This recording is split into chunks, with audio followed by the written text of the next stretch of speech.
പൊടിപ്പാറ, ഇതിനോടൊപ്പം തന്നെ ശശി തരൂർ ഇന്ന് തിരുവനന്തപുരത്ത് വന്നപ്പോൾ ഒരു ഗംഭീരമായിട്ടുള്ളൊരു പൊളിറ്റിക്കൽ കമൻറ്റ്, അദ്ദേഹം ഒരു പൊളിറ്റിക്കലി ഇൻകറക്റ്റ് ആയിട്ടുള്ള മനുഷ്യനാണ്, അദ്ദേഹത്തിൻ്റെ രാഷ്ട്രീയം അറിയില്ലല്ലോ, അദ്ദേഹം ഒരു ഇങ്ങനെയൊക്കെയുള്ള കാര്യങ്ങൾ വരുമ്പോൾ ശശി തരൂരിനെ കോൺഗ്രസ്സുകാരെല്ലാം കൂടി ചേർന്നൊരു LKG കുട്ടിയാക്കി കളയും. അദ്ദേഹത്തിന് രാഷ്ട്രീയം അറിയാത്തതുകൊണ്ടാണെന്ന് പറയും. അല്ലാത്ത തെരഞ്ഞെടുപ്പ് വന്നാൽ അദ്ദേഹം വിശ്വപൗരനായി മാറും. ഇങ്ങനൊരു വല്ലാത്ത സിദ്ധിയിലൂടെ അദ്ദേഹത്തെ കേരളത്തിന് മുമ്പിൽ അവതരിപ്പിക്കുന്ന ഒരു പ്രത്യേക സവിശേഷമായൊരു കാലമാണ് നമ്മുടെ മുമ്പിലുള്ളത്. പക്ഷേ അദ്ദേഹം ഇന്ന് രസകരമായൊരു പൊളിറ്റിക്കൽ സ്റ്റേറ്റ്മെൻ്റ് ഉണ്ട് ശ്രീ പൊടിപ്പാറ, അതൊന്ന് കണ്ടിട്ട് താങ്കളുടെ അഭിപ്രായത്തിലേക്ക് വരാം. ഞാൻ എല്ലാവരും പരാതികളോ വിഷയങ്ങളോ പ്രശ്നങ്ങളൊക്കെ വരുത്തത്. അപ്പോൾ എനിക്കെന്താണ് പൂർത്തിയാക്കാനുള്ളത്? അഥവാ ചിലവർ മനസ്സിൽ പ്രശ്നങ്ങളുണ്ടെങ്കിൽ അവരെന്നെ പറയട്ടെ.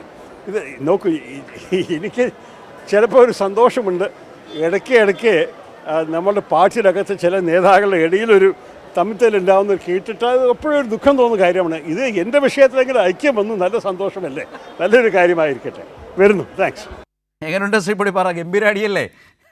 എൻ്റെ പേരിലെങ്കിലും തമ്മിൽ തല്ല് മാറ്റി എല്ലാവരും ഒന്നിച്ചെങ്കിൽ എനിക്ക് വലിയ സന്തോഷമുണ്ട് എന്ന് പറയുന്നൊരു തരൂരിനെയാണ് കണ്ടത്. ഈ കോണ്ടെക്സ്റ്റിൽ ഏത് നിലയിലാണ് കേരളത്തിലെ കോൺഗ്രസ് പാർട്ടിക്കകത്ത് ഇപ്പോൾ കാര്യങ്ങൾ ഒടുവിലെത്തി നിൽക്കുന്നത്?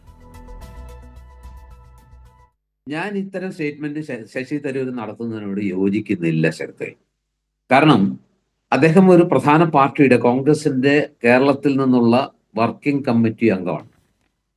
അതായത് രമേശ് ചെന്നിത്തല പോലും പ്രത്യേക ക്ഷണിതാവായിട്ടാണ് വർക്കിംഗ് കമ്മിറ്റി അംഗമായിരിക്കുന്നത്. ഇദ്ദേഹമാണ് അദ്ദേഹത്തിന് മീതെ കയറി വർക്കിംഗ് കമ്മിറ്റി അംഗമായിരിക്കുന്നത്. വർക്കിംഗ് കമ്മിറ്റി അംഗം എന്നുള്ള നിലയിൽ അദ്ദേഹത്തിന് പാർട്ടിയുടെ ചില ഉത്തരവാദിത്തങ്ങളുണ്ട്. അത് ഏത് പാർട്ടിക്കും ഉണ്ട്. വലിയ സ്ഥാനം വഹിക്കുന്ന Shri MV Govindan party secretary ആയിരിക്കെ പാർട്ടിയെ പ്രതിരോധത്തിലാക്കുന്ന പ്രസ്താവനകൾ നടത്തിയാൽ എങ്ങനെ ഇരിക്കും? രണ്ട് പാർട്ടിയല്ലേ? ഒന്ന് ഒരു വിശാല ജനാധിപത്യത്തിന്റെ, അഭിപ്രായ സ്വാതന്ത്ര്യത്തിന്റെ, ജനാധിപത്യത്തിന്റെ. ഞാൻ അതിലേക്ക് വരാൻ കമ്മ്യൂണിസ്റ്റ് പാർട്ടി അങ്ങനെയല്ല. ചില കാര്യങ്ങൾ ചില സമയങ്ങളിൽ പറയുകയും ചെയ്യുകയും ചെയ്യുമ്പോൾ നമുക്കത് സ്വീകരിക്കാൻ പറ്റില്ല. ഉദാഹരണത്തിന് നെയ്യാറ്റിൻകര തെരഞ്ഞെടുപ്പ് ദിവസം VS അച്യുതാനന്ദൻ KK രമയുടെ വീട്ടിൽ പോയ ആ നടപടി, അത് എത്ര ശരിയാണെങ്കിലും രമ എന്ന് പറയുന്ന വിധവയെ ആശ്വസിപ്പിക്കാൻ, ആ TP ചന്ദ്രശേഖരന്റെ ഭാര്യയെ അവരെ ആശ്വസിപ്പിക്കാൻ അദ്ദേഹം പോയതൊരു മോശം പ്രവൃത്തിയല്ല. പക്ഷെ ആ ദിവസം പോയതിന്റെ ഉദ്ദേശശുദ്ധി ആർക്കെങ്കിലും പാർട്ടിക്ക് അംഗീകരിക്കാൻ പറ്റും? ഇപ്പൊ തെരഞ്ഞെടുപ്പില്ലല്ലോ ശരത്തെ. അല്ല, ഞാൻ ചോദിക്കുന്നത് 6 മാസം അകലെ അല്ലെങ്കിൽ 8 മാസം അകലെ UDF-ഉം LDF-ഉം വലിയ തെരഞ്ഞെടുപ്പിനെ നേരിടാൻ പോവാണ്. അപ്പൊ രണ്ടു കൂട്ടരും പടയൊരുക്കം നടത്തിക്കൊണ്ടിരിക്കുന്നു. ആവനാഴിയിലെ അസ്ത്രങ്ങള് അടവുകളെല്ലാം തേച്ച് മിനുക്കിക്കൊണ്ടിരിക്കുന്ന ഒരു ഘട്ടത്തില് എന്താണോ UDF മുന്നോട്ട് വെക്കുന്ന പൊളിറ്റിക്സ്, ആ പൊളിറ്റിക്സിന്റെ അടിത്തറ പൊളിക്കുന്ന രീതിയിൽ പാർട്ടിയുടെ ഒരു വർക്കിംഗ് കമ്മിറ്റി അംഗം അനവസരത്തിൽ അനാവശ്യമായ പ്രസ്താവന ഇറക്കുന്നുവെങ്കിൽ അതിനെ ഔചിത്യം എന്നൊന്നും വിശേഷിപ്പിക്കാൻ പറ്റില്ല. ഒരു പാർട്ടിയും അത് അംഗീകരിക്കില്ല. കാരണം ഇവിടെ VD സതീശന്റെ മാത്രം ഉത്തരവാദിത്വമല്ല, K സുധാകരന്റെ മാത്രം ഉത്തരവാദിത്വമല്ല, രമേശ് ചെന്നിത്തലയുടെ മാത്രം ഉത്തരവാദിത്വമല്ല. 10 വർഷമായിട്ട് അധികാരത്തിൽ നിൽക്കുന്ന UDF-നെ വീണ്ടും ഒരിക്കൽ കൂടി അധികാരത്തിലേക്കോ അല്ലെങ്കിൽ ശക്തിക്കനുസരിച്ച് നേട്ടങ്ങളിലേക്കോ നയിക്കേണ്ട ചുമതല അവർക്ക് മാത്രം ഉള്ളതല്ല. അവിടെ പക്ഷേ ശ്രീ പൊടിപ്പാറ പറഞ്ഞ ഒബ്സർവേഷൻ, നിരീക്ഷണം പോകുന്നില്ലേ? കാരണം എന്താണെന്ന് വെച്ചാൽ താങ്കൾ പറഞ്ഞാൽ ഒരു പാർട്ടിക്കും ഒരു മുന്നണിക്കും യോജിക്കാൻ കഴിയാത്തതാണ് എങ്കിൽ ആ പാർട്ടി അതിനെതിരെ ഒരു നിലപാട് സ്വീകരിക്കണം. ഹൈക്കമാൻഡ് ആ നിലപാട് സ്വീകരിച്ചിട്ടുണ്ടോ? ഇന്ന് KPCC പ്രസിഡന്റ് പറഞ്ഞത് താങ്കൾ പറഞ്ഞതിന് ചേർന്നു പോകുന്നതാണോ? പാർട്ടിക്ക് ഒരു ദോഷവും ചെയ്തിട്ടില്ല എന്നാണ് പറഞ്ഞത്. ഞാൻ പറയാം, കഴിഞ്ഞ ദിവസം KPCC പ്രസിഡന്റ് എന്താ പറഞ്ഞ? ആദ്യത്തെ ദിവസം ഇതുപോലെ ഒരു ലൈറ്റ് മൂഡിൽ പറഞ്ഞ KPCC പ്രസിഡന്റ് ഇന്നലെ മിനിഞ്ഞാന്നുമായിട്ട് നിലപാട് മാറ്റിയിട്ട് അതിശക്തമായി തന്നെ അദ്ദേഹത്തെ അപലപിച്ചു. പക്ഷെ ഇന്നലെ ശശി തരൂര് രാഹുൽ ഗാന്ധിയായിട്ടും മല്ലികാർജുൻ ഖാർഗെയായിട്ട് ചർച്ച നടത്തുന്നു. സോണിയാഗാന്ധി അടക്കം ആ ചർച്ചയിൽ പങ്കെടുക്കുന്നു. അത് വലിയൊരു വിവാദമാക്കണ്ട, വലിയൊരു ഇഷ്യൂ ആക്കണ്ട എന്ന നിലപാട് പാർട്ടി സ്വീകരിക്കുന്നു. അതിനുശേഷം അദ്ദേഹം സംസാരിക്കുമ്പോൾ കുറെ കൂടി മിതത്വം പാലിക്കുന്നു. ഒരു പക്ഷേ KPCC പ്രസിഡന്റ് എന്നുള്ള നിലയ്ക്ക് അദ്ദേഹത്തിന് ഹൈക്കമാൻഡിന്റെ മെസ്സേജ് കിട്ടിയിട്ടുണ്ടാവും, ഇതൊരു വലിയ വിഷയമാക്കണ്ട, പാച്ചപ്പ് ചെയ്യണം, അത് കുറച്ചുകൂടി മൃദുവായ ഒരു രീതിയിലേക്ക് കാര്യങ്ങളെ കൊണ്ടുപോകണം. പൊളിറ്റിക്കൽ ഒബ്സർവേഷൻ പാളി എന്നാണ് ഞാൻ വീണ്ടും പറയാം. കാരണം അങ്ങനെ സെറ്റിൽ ചെയ്യണമെന്ന് പറഞ്ഞാൽ ഏതാണ്ട് മഹാപരാധം തരൂര് ചെയ്തിട്ടില്ല, തരൂരിനെ ഉൾക്കൊണ്ട് സെറ്റിൽ ചെയ്ത് പോകണമെന്നല്ലേ ഹൈക്കമാൻഡ് പറയുന്നത്. പൊടിപ്പാറയുടെ ഈ രാഷ്ട്രീയ നിരീക്ഷണവും ആ പാർട്ടി എടുത്ത പൊസിഷനും തമ്മിൽ ഒരു തരത്തിലും ചേരുന്നില്ല. ശരത്തെ, ഇതിനകത്ത് ഈ ശശി തരൂര് വലിയ സ്റ്റേറ്റ്സ്മാൻ ആണ്. അദ്ദേഹത്തിന് ചിലപ്പോൾ വേണമെങ്കിൽ അദ്ദേഹം പലപ്പോഴും വളയമില്ലാതെ ചാടാറുണ്ട്. പാർട്ടിയുടെ താല്പര്യത്തെക്കാൾ അദ്ദേഹത്തിന്റെ ഇമേജിനെ കുറിച്ച് അദ്ദേഹം കോൺഷ്യസ് ആണ്. അദ്ദേഹം സ്വാതന്ത്ര്യത്തിനും അതുപോലെ തന്നെ ഫ്രീഡത്തിനും ആവിഷ്കാര സ്വാതന്ത്ര്യത്തിനും ഒക്കെ വലിയ വില കൊടുക്കുന്ന തികഞ്ഞ ജനാധിപത്യവാദിയായിട്ടുള്ള ഫ്രീ ഫ്രീഡം ഓഫ് സ്പീച്ച് മാത്രമല്ല ഫ്രീ എക്കോണമിക്ക് വേണ്ടി വാദിക്കുന്ന ഉദാരവൽക്കരണത്തിന്റെയും ആഗോളീകരണത്തിന്റെയും സ്വതന്ത്ര വിപണിയുടെയൊക്കെ വലിയ വക്താവാണ്. അത് നമുക്കറിയാവുന്ന കാര്യമാണ്. ഇതിൽ ഇപ്പൊ ഈ പറഞ്ഞ ഒരു കാര്യത്തോട് CPM വളരെയധികം യോജിക്കുന്നു. കേരളത്തിലെ ഈസ് ഓഫ് ഡൂയിങ് ബിസിനസിനെ കുറിച്ച് അദ്ദേഹം എഴുതിയ ആർട്ടിക്കിളിനെ CPM വളരെ എന്താ പറയാ നെഞ്ചോട് ചേർത്ത് വെക്കുന്നു. ഈ ഒരു നിമിഷത്തിൽ ശശി തരൂർ CPMന് ഏറ്റവും സ്വീകാര്യനായ കോൺഗ്രസ് നേതാകുന്നു ആ ഒറ്റ വിഷയത്തിൽ. പക്ഷെ ഇതിനു മുമ്പ് അദ്ദേഹം എടുത്തിട്ടുള്ള മറ്റു നിലപാടുകളിൽ ഈ ആഗോളീകരണത്തിന്റെ അപ്പോസ്തലനായി മാറുന്നു, ഫ്രീ ഇക്കോണമിയുടെ സ്വതന്ത്ര സമ്പദ്ഘടനയുടെ ശശി തരൂർ ഒരു കോൺഗ്രസ്സുകാരനാണ്, CPIM-ലേക്ക് വന്നിട്ടില്ല, കമ്മ്യൂണിസ്റ്റുകാരനായിട്ടില്ല, കമ്മ്യൂണിസ്റ്റ് വിരുദ്ധ നിലപാടുള്ള ആൾ തന്നെയാണ് തരൂര്. പക്ഷേ ഈ കോണ്ടെക്സ്റ്റിൽ കേരളം എന്ന അദ്ദേഹത്തിന്റെ മാതൃഭൂമിയെ സംബന്ധിച്ച് കേരളത്തിന്റെ മാറ്റത്തെക്കുറിച്ച് പറയുന്നിടത്ത് എന്തിനാണ് താങ്കളെ പോലെ ഒരാൾ ഇങ്ങനെ വിശാലമായ ഒരു വലിയ തലത്തിലേക്കൊക്കെ പോയിട്ട് തരൂരാകെ മാറിയെന്നോ അല്ലെങ്കിൽ മാറാത്ത തരൂരിനെ CPM അങ്ങ് പുണരുന്നു എന്ന് പറയേണ്ട നിലയിൽ ഒരു ഒബ്സർവേഷന്റെ യാതൊരു സ്കോപ്പ് ഞാൻ കാണുന്നില്ല സത്യത്തിൽ. ഞാൻ കാണുന്നുണ്ട് അത്. കാരണം ബോധ്യപ്പെടാൻ സാധ്യത കുറവാണ്. അല്ല ശരത്തെ ഞാൻ ഒരു സിമ്പിൾ ചോദ്യം ചോദിച്ചോട്ടെ. നിങ്ങളുടെ ബിസിനസ് കോൺക്ലേവിലേക്ക് DYFI ഇന്ന് ശശി തരൂരിനെ ക്ഷണിച്ചു. തെറ്റ്, അത് തന്നെ തെറ്റാണ്. ഈ പ്രസ്താവന ശശി തരൂരിനെ താങ്കൾ പറഞ്ഞതിന് തെറ്റാണ്. ജയ്ക്ക് ശ്രീ പൊടിപ്പാറ അതുപോലെ നിജേഷ് കോൺക്ലേവിലേക്ക് ക്ഷണിച്ചു. തെറ്റ്. ശരിയോ തെറ്റോ നിജേഷ്, ശരിയോ തെറ്റോ? അതെങ്ങനെയാണ് DYFI ക്ഷണിക്കുക? എനിക്ക് മനസ്സിലായിട്ടില്ലത്. ജയിക്കബ് പറയൂ, താങ്കളുടെ അവസരം. DYFI എങ്ങനെ ക്ഷണിക്കും? ചാനലുകളിൽ എഴുതി കാണിക്കുന്നു. നമുക്കറിയില്ല. ചാനലുകളിൽ പലതും തെറ്റാണെന്ന് മനസ്സിലായില്ലേ? യെസ്, ജയിക്ക് പറയും എന്നിട്ട് വരാം. ശരത്ത് വ്യക്തമാക്കണം. അല്ല, അത് വ്യക്തമാക്കേണ്ട കാര്യമില്ല. ഞാൻ പറഞ്ഞില്ലേ ആ വാദം തെറ്റാണെന്ന് പറഞ്ഞ മാധ്യമപ്രവർത്തകനാ ഞാൻ. അപ്പൊ പിന്നെ ഈ ചാനൽ അല്ല എന്നുള്ളത് വ്യക്തമല്ലേ നിജേഷ്? ജയിക്ക് പ്ലീസ്. തീർച്ചയായിട്ടും ഞാൻ ഈ ചാനലിൽ പറഞ്ഞിട്ടില്ല. ഇല്ല, ഞാനതുകൊണ്ടാണ് പറഞ്ഞു ഏത് ചാനലാണെന്ന് ഞാൻ വ്യക്തമാക്കേണ്ടതില്ല. എന്റെ ചാനലല്ല. യെസ്, ജയ്ക്ക് പ്ലീസ് വേഗം.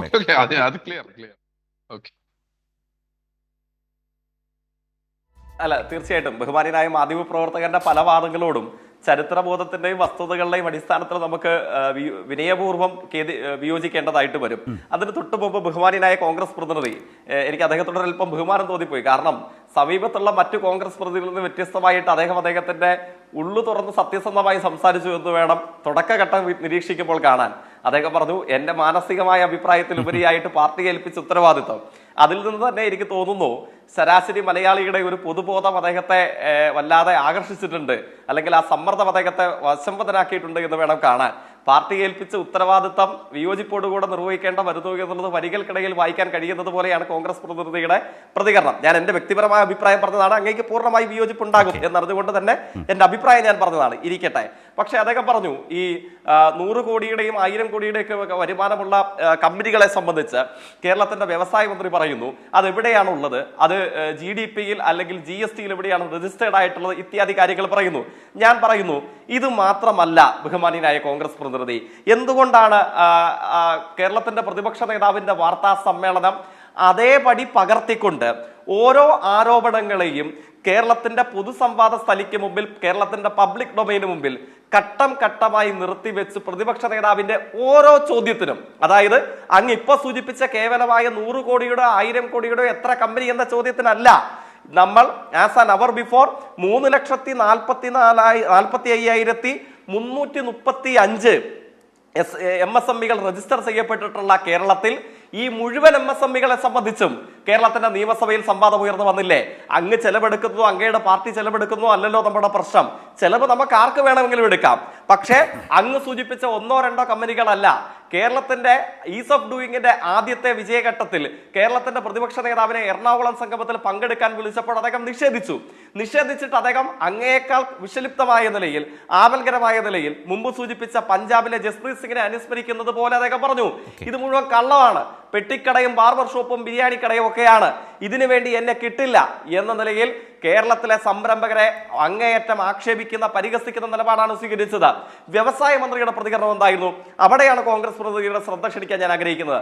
വ്യവസായ മന്ത്രി വിനയാനന്ദനായി പറഞ്ഞു, നമുക്കൊരു കാര്യം ചെയ്യാം, അന്ധമായി UDF വിരോധവും വേണ്ട, അന്ധമായി LDF വിരോധവും വേണ്ട, let's go for A drive together, നമുക്ക് ഒരുമിച്ചൊരു യാത്ര പോകാം. ചെലവ് ആരും എടുക്കട്ടെ. അങ്ങൊന്ന് ആലോചിച്ച് നോക്കുക.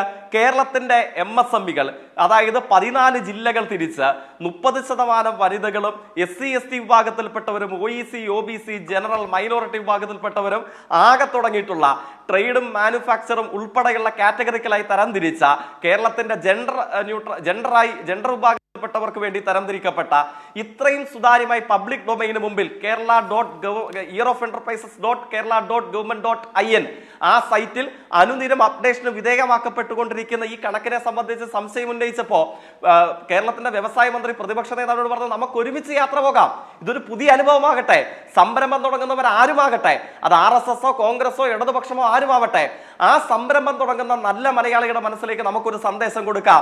കേരളത്തിൽ പ്രതിപക്ഷവും ഭരണപക്ഷവും സംരംഭകർക്ക് അനുകൂലമായി കേരളത്തെ വളർത്തുന്നതിൽ ഒറ്റക്കെട്ടാണ്. ഞങ്ങൾ രാഷ്ട്രീയത്തിന് അതീതമായി പിന്തുണ നൽകും. എന്തായിരുന്നു പ്രതിപക്ഷ നേതാവിന്റെ മറുപടി? അങ്ങ് എന്നെ ക്ഷണിച്ചപ്പോ ഞാൻ അത് നല്ല കാര്യമെന്ന് പറഞ്ഞതുപോലെ ആയിരുന്നില്ല. പ്രതിപക്ഷ നേതാവ് ആ പരിസരത്തേക്ക് വന്നിട്ടില്ല. എന്നിട്ട് എന്ത് ചെയ്യുന്നു? എന്നിട്ട് ഇത്തരത്തിലുള്ള അന്തർദേശീയ ഏജൻസികൾ, പ്രതിപാദനരായ ലക്ഷക്കണക്കിന് ആളുകളെ വാർത്തെടുത്ത് സമ്മാനിക്കുന്ന IIM ഇൻഡോറും മുസൂരി ട്രെയിനിങ് അക്കാഡമിയും അമേരിക്കൻ സൊസൈറ്റിയും നമ്മളെ വിളിച്ച് അനുമോദിക്കുന്നു. അവർ നമുക്ക് അംഗീകാരം നൽകുന്നു. എന്തേ ഇതിനെ കണ്ണുതുറന്ന് കാണാൻ അങ്ങേക്ക് മനസ്സിലാകുന്നില്ല? പിന്നെ ബഹുമാന്യനായ മാധ്യമപ്രവർത്തകർ പറഞ്ഞ ഒറ്റ വാചകം കൂടെ, ബഹുമാന്യനായ മാധ്യമപ്രവർത്തകർ പറഞ്ഞതിൽ പലതും വസ്തുതകളോടും ചരിത്ര ബോധ്യങ്ങളോടും ചേർന്ന് നിൽക്കുന്നതല്ല. കോൺഗ്രസിന്റെ ഒരു പ്രതിനിധിയോ ഇടതുപക്ഷത്തിന്റെ ഒരു പ്രതിനിധിയോ എന്ന നിലയിലല്ല. കേരളത്തെ സംബന്ധിച്ച് അഭിനന്ദനാർഹവും വസ്തുതാപൂർവമായ ഒരു കാര്യത്തെ സംബന്ധിച്ച് ഒരാൾ നിരീക്ഷണം പുറപ്പെടുവിക്കുന്നയാൾ ആരുമാകട്ടെ, അദ്ദേഹം RSSനോട് താല്പര്യമുള്ള ഇന്ത്യൻ രാഷ്ട്രപതിയാവട്ടെ, കോൺഗ്രസിനോട് താല്പര്യമുള്ള തിരുവനന്തപുരം MP ആവട്ടെ, ഇടതുപക്ഷത്തോട് താല്പര്യമുള്ള മറ്റാരുമാകട്ടെ, പക്ഷേ വസ്തുതയായി കണ്ട ഒരു കാര്യം പ്രകീർത്തിച്ചാൽ അത് അയാളുടെ മറ്റെല്ലാ കാര്യങ്ങളും നോക്കിയിട്ടല്ലോ നമ്മൾ അതിനെ സ്വീകരിക്കുക. ഈ തിരുവനന്തപുരം MPയുടെ ലേഖനത്തിൽ തന്നെ ഇന്ത്യൻ പ്രധാനമന്ത്രിയുടെ അമേരിക്കൻ സന്ദർശനത്തെ കുറിച്ച് പറയുന്നുണ്ട്. ഞങ്ങൾക്ക് ആർക്കെങ്കിലും അതിനോട് യോജിപ്പുണ്ടോ? അതിനെ നഖശിഖാന്തം ഞങ്ങൾ എതിർക്കില്ലേ? ഞങ്ങൾ തള്ളിക്കളയില്ലേ? അതിനെതിരെ സമരം ചെയ്തവരുടെ സംഘടനയല്ലേ ഞങ്ങൾ? അപ്പോൾ പക്ഷേ കേരളത്തെ സംബന്ധിച്ച് ലോകമെമ്പാടും മലയാളികൾക്ക് കൂടുതൽ മുന്നേറാൻ ആസ്പദമായ ഒരു കാര്യത്തെ തിരുവനന്തപുരം MP പറയുമ്പോൾ അതിനെ സ്വീകരിക്കും. അത് അഭിവാദ്യം ചെയ്യപ്പെടേണ്ടതുണ്ട്, അത് സ്വീകരിക്കപ്പെടേണ്ടത്, അത് അങ്ങനെ തന്നെയാണ്.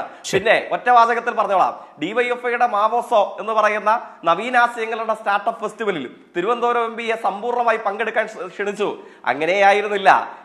ഈ മാറിയ അന്തരീക്ഷത്തിൽ കേരളത്തിന്റെ വ്യാവസായിക സൗഹാർദ്ദ അന്തരീക്ഷത്തിന്റെ ഏറ്റവും മികവാർന്ന ഒരു പരിച്ഛേദമാകാൻ പോവുകയാണ് മാർച്ച് 1-2 തീയതികളിൽ കേരളത്തിന്റെ തന്നെ, ഒരുപക്ഷെ ഇന്ത്യയുടെ തന്നെ ചരിത്രത്തിലാദ്യമായി ഒരു യുവജന സംഘടന നൂതനാശയങ്ങൾക്കും നവീനാശയങ്ങൾക്കുമായി ഒരു കോൺക്ലേവ് സംഘടിപ്പിക്കുകയാണ്. അതിൽ അദ്ദേഹത്തിന്റെ പിന്തുണയാണ് അഭ്യർത്ഥിച്ചത്. അദ്ദേഹം സമ്പൂർണ്ണമായി വന്നിരിക്കണം എന്നുള്ളതല്ല, അതിൽ ആർക്കും വരാം. രാഷ്ട്രീയ ആഭിമുഖ്യമല്ല മാവോസോ എന്ന് പറയുന്ന കോൺക്ലേവിന്റെ ലക്ഷ്യം. ആ പിന്തുണയാണ് അഭ്യർത്ഥിച്ചത്. ഞാൻ മനസ്സിലാക്കുന്നു അദ്ദേഹം സ്നേഹപൂർവ്വം ആ പിന്തുണ തിരികെ നൽകിയിട്ടുണ്ട് എന്നുള്ളത് തന്നെയാണ് ഞാൻ മനസ്സിലാക്കുന്നത്. താങ്കൾ പറഞ്ഞതുപോലെ, ജയ്ക്ക് പറഞ്ഞതുപോലെ ആ നിലയിൽ ഒരു ഫെസ്റ്റിവൽ, സ്റ്റാർട്ടപ്പ് ഫെസ്റ്റിവലാണ്. ആ ഫെസ്റ്റിവൽ സംഘടിപ്പിച്ച DYFIയെ അഭിനന്ദിച്ചുകൊണ്ട് ശശി തരൂർ അതിനോട് പ്രതികരിച്ചു. എന്നാൽ മുൻപ് തീരുമാനിച്ച പരിപാടികളുള്ളതുകൊണ്ട് അതിൽ പങ്കെടുക്കാൻ കഴിയില്ല എന്നും സംഘാടകരെ അറിയിച്ചു. ഞാനതാണ് നേരത്തെ പറഞ്ഞ വസ്തുതാപരമായൊരു പിശകുണ്ട് എന്ന് പറഞ്ഞത്. കാരണം അത് ശ്രീ പൊടിപ്പാറ പറഞ്ഞ പോലെ ബിസിനസ് കോൺക്ലേവിലേക്ക് പോയി DYFIക്കാർ വിളിച്ചതല്ല, DYFI നേതാക്കൾ വിളിച്ചതല്ല. അത് സംസ്ഥാന സർക്കാരിൻ്റെ പരിപാടിയാണ്. അതാണ് വെള്ളി ശനി ദിവസങ്ങളിൽ കൊച്ചിയിൽ നടക്കുന്നത്. ഇത് DYFIയുടെ സ്റ്റാർട്ടപ്പ് ഫെസ്റ്റിവൽ. അതെ, അപ്പം ഞാൻ പറഞ്ഞു, അപ്പോൾ നിജേഷ് അതിൽ കുറച്ചുകൂടി കടന്ന് മാധ്യമങ്ങളെല്ലാം അങ്ങനെയാണ് കൊടുത്തതെന്ന് പറഞ്ഞു. അങ്ങനെ കൊടുത്തിട്ടുണ്ടെങ്കിൽ മാധ്യമങ്ങളടക്കം ഈ കാലത്ത് കൂടുതൽ വിമർശനം നേരിടുന്നത് അതുകൊണ്ടാണ്. വസ്തുതകളെ ശശി തരൂർ പോയി കണ്ടത് റഹീം അടക്കമുള്ള DYFI നേതാക്കൾ കൊച്ചിയിലെ സംഗമത്തിലേക്ക് പോയി വിളിച്ചു എന്നൊക്കെയുള്ളൊരു ധാരണയുടെ പുറത്ത് വാർത്ത പ്രചരിപ്പിച്ചാൽ ആ വാർത്ത തെറ്റായി പോകും. അത് ഫാക്ച്വലി എററാണ് എന്ന് പറയേണ്ട ഉത്തരവാദിത്വം, അതാണ് ഞാൻ പറഞ്ഞത്, ഞങ്ങളങ്ങനെ കൊടുത്തിട്ടില്ല, അത് വസ്തുതയല്ലാന്ന് ഞാൻ പറഞ്ഞത് അതുകൊണ്ടാണ്. ഏതായാലും അത് ജയ്ക്ക് DYFIയുടെ നേതാവ് കൂടിയാണ്, അദ്ദേഹം അതേക്കുറിച്ച് വിശദീകരിക്കട്ടെ എന്നോർത്താണ് ഞാനപ്പോൾ പറഞ്ഞിട്ട് ബാക്കി എന്തെങ്കിലും ഉണ്ടെങ്കിൽ പറയാം എന്നോർത്ത്. ഒരു ഫാക്ച്വൽ തെറ്റ് വേണ്ടാന്നോർത്താണ് ഞാൻ അതേക്കുറിച്ച് പറഞ്ഞത്.